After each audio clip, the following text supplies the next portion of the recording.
आज आपण बनवूया अगदी सोपी भाजी म्हणजे करडीची भाजी। नमस्कार, डेस्टिनेशन चॅनलमध्ये तुम्हा सर्वांचं मनापासून स्वागत आहे। तर चला आपण किचनमध्ये जाऊया। तर भाजी बनवण्यासाठी मी घेतलेली आहे इथे एक मोठी जुडी करडीची भाजी। ही आता काल आणली होती त्यामुळे ही सुकलेली आहे, आपण तिला ताजी करूया। तर त्यासाठी मी जास्त पाण्यामध्ये अर्धी कढई पाण्यामध्ये आपल्याला भाजी घालायची आहे आणि त्यावर मीठ घालायचं आहे। 2 चमचे मीठ इथे घालायचं आहे म्हणजे आणि 10-15 मिनिटं आपल्याला भाजी पाण्यात ठेवायची आहे। असं केलं म्हणजे भाजी छान ताजी होते आणि आपल्याला कट करायला सुद्धा सोपी जाते। तर आता तुम्ही बघू शकता मी इथे शेंगदाणे घेतलेले आहे। अगदी आपल्याला हलके भाजून घ्यायचे आहे, जास्त भाजायचे नाही।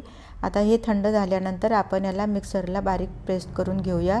आणि मसाले घेतलेले आहे, एक मोठा चमचा मिरचीचा ठेचा, एक मोठा चमचा लसूण पेस्ट, अर्धा चमचा जिरे, पाव चमचा हळद आणि 2 पिंच हिंग। अगदी आपल्याला एवढे साहित्य लागणार आहे। अगदी बेसिक मसाले आपले रोजचे वापरातले तेच आपल्याला इथे वापरायचे आहे। तर आता आपण पुढची स्टेप करूया। तर आता तुम्ही बघू शकता इथे की आपण आता 20 मिनिटं झालेली आहे। तर भाजी आपली छान ताजी ताजी दिसायला लागलेली आहे। आता ह्यापेक्षा जास्त वेळ आपल्याला पाण्यात भिजत ठेवायची नाही, नाहीतर मग ती खराब व्हायला सुरुवात होते। आता आपण शेंगदाणे सुद्धा हलकेसे भाजून घेतलेले आहे, थंड पण झालेले आहे आणि आपण त्याची सालं सुद्धा काढून घेतलेले आहे। आपण याची आता मिक्सरला पेस्ट तयार करून घेऊया। तर पाणी घालून आपल्याला याची पेस्ट तयार करून घ्यायची आहे। तर आता आपण करूया फोडणीची तयारी। पेस्टसुद्धा आपली चांगली तयार झालेली आहे। आता ही आपण साईडला ठेवूया। तुम्ही बघू शकता ही पूर्ण भाजी आपण कट करून घेतलेली आहे छान बारीक। आणि सर्वात आधी आपण पातळ भाजी तयार करूया। त्यासाठी कढई गरम झालेली आहे, त्यामध्ये घातलेलं आहे तेल। तेलसुद्धा चांगल्यापैकी गरम झालेलं आहे आणि सर्वात आधी घातलेलं आहे जिरे। जिरे फुलल्यानंतर घातलेलं आहे ठेचलेला लसूण आणि काही सेकंद फ्राय करायचा आहे। त्यामध्ये लगेच घातलेला आहे मिरचीचा ठेचा, तोही काही सेकंद आपल्याला फ्राय करायचा आहे, जास्त वेळ फ्राय करायचा नाही। आणि लगेच आपल्याला इथे घालायचं आहे हळद। हळद घातली की आपल्याला लगेच घालायचं आहे हिंग। हिरव्या भाजीला हिंग घातला तरी त्याची टेस्ट खूप छान येते। आता हे सर्व आपण काही सेकंद मिक्स करूया आणि फ्राय करूया। आता हे सर्व छानपैकी फ्राय झालेलं आहे। त्यानंतर आपण लगेच इथे पेस्ट घातलेली आहे, तीही आपण चांगल्यापैकी मिक्स करून घेऊया आणि काही मिनटं आपल्याला याला फ्राय करायचं आहे, म्हणजे तेल सुटेपर्यंत आपण ही पेस्ट फ्राय करून घेऊया।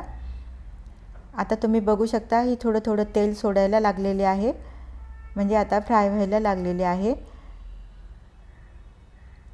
तर आता तुम्ही बघू शकता आता बऱ्याचपैकी प्रमाणामध्ये तेल सोडायला लागलेले आहे। तेल सोडायला लागले की आपल्याला लगेच वरून भाजी ॲड करायची आहे। आता आपण इथे भाजी ॲड करूया। पूर्ण भाजी ॲड केल्यानंतर आपल्याला वरून मीठ ॲड करायचं आहे आणि चांगल्यापैकी मिक्स करून घ्यायचं आहे। चांगली मिक्स झाल्यानंतर आपल्याला किती क्वांटिटीमध्ये करायचे आहे त्या प्रमाणामध्ये आपल्याला इथे पाणी ॲड करायचं आहे। तर मी 4 ते 5 माणसांसाठी करणार आहे, त्यामुळे छोटे 2 ग्लास पाणी इथे मी शिजण्यासाठी घालणार आहे। आता तुम्ही बघू शकता छानपैकी मिक्स झालेले आहे आणि इथे आता आपण ॲड करूया पाणी। आपल्याला किती प्रमाणामध्ये करायचं आहे त्यानुसार आपण पातळ किंवा घट्ट भाजी ठेवू शकतो। तर आता ही मिक्स पण झालेली आहे, वरून पाणी ॲड करूया।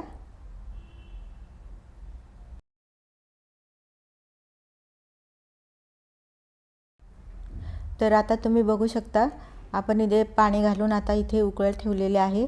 आता हे 5-6 मिनिटातच भाजीला उकळी यायला सुरुवात झालेली आहे, तुम्ही बघू शकता। आता आपल्याला उकळी आल्यानंतर ही भाजी 8-10 मिनिटं शिजवून घ्यायची आहे।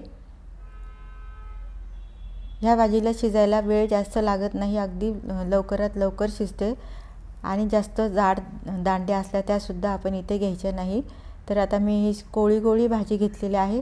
आता ही 8 मिनिटं होऊन गेलेले आहे, तुम्ही बघू शकता यातलं पाणी बरंचसं आटलेलं आहे। तर आपल्याला इथे आता एकदा ढवळून घेतलेलं आहे आणि आपण बघूया भाजी किती शिजलेली आहे ते। थोडंसं जाड दांडे आपल्याला देठ पाहून घ्यायचं आहे आणि चेक करायचं आहे भाजी शिजलेली आहे की नाही। तुम्ही आता बघू शकता भाजी आपली छान शिजलेली आहे।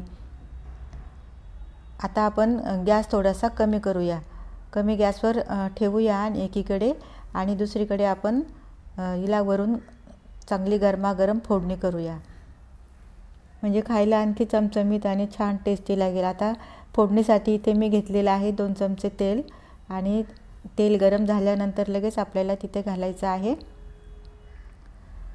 थोडेसे जिरे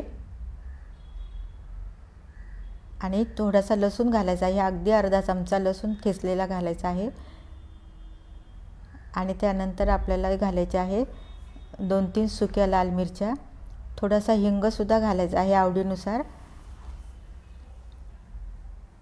सुक्या मिरच्या घालून झालेल्या आहे आता, आणि ते एकदा मिक्स करून घेऊया.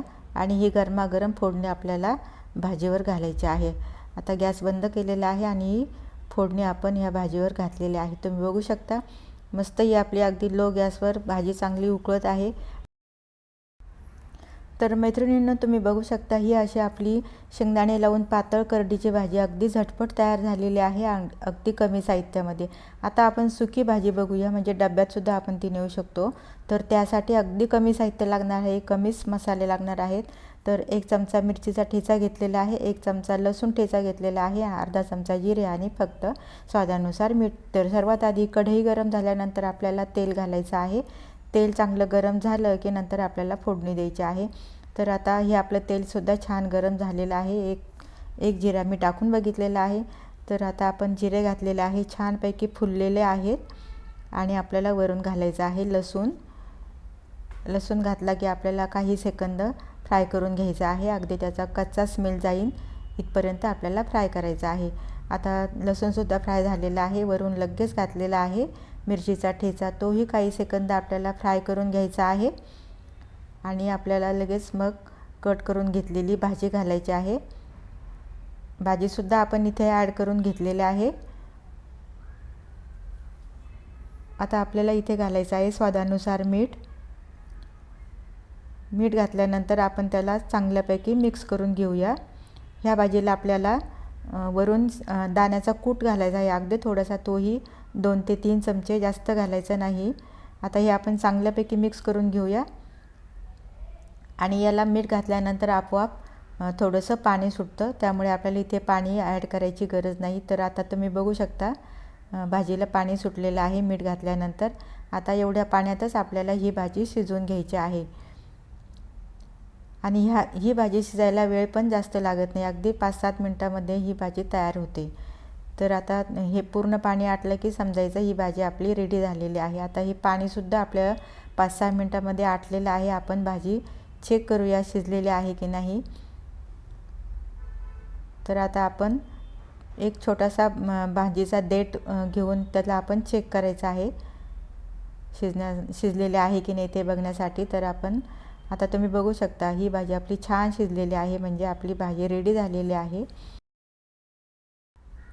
तर हे बघा, दोन्ही रेसिपी आपल्या अगदी झटपट तयार झालेल्या आहेत. एक भाजी आपण डब्यातसुद्धा नेऊ शकतो, सुकी भाजी, आणि पातळ भाजी आपण दुपारी किंवा रात्री कधीही खाऊ शकतो. पातळ भाजी आपण बाजरीच्या भाकरीबरोबर खाल्ली तर अगदी छान लागते, आणि सुकी भाजीसुद्धा बाजरीच्या भाकरीबरोबर खाल्ली तरीही छान लागते.